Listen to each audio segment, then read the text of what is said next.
Hey everyone, welcome back to our channel. Want to spread your musical creations with the world? So, let's explore the easy steps to share your tracks in Soundful. Let us begin. To initiate the sharing process, head to the My Library section. It is where your musical treasures find their home. Click the Types button to focus solely on your saved tracks. This tailored view streamlines your sharing journey.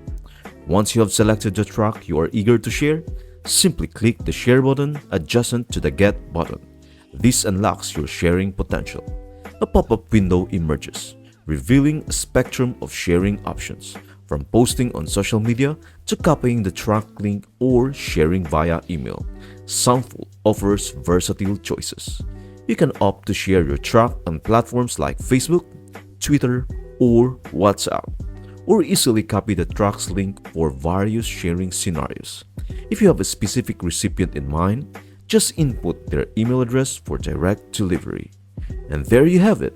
Through these intuitive steps, you are all set to share the musical tales you have woven within Soundful. I hope this video helps you out. Thank you for watching and see you in the next video.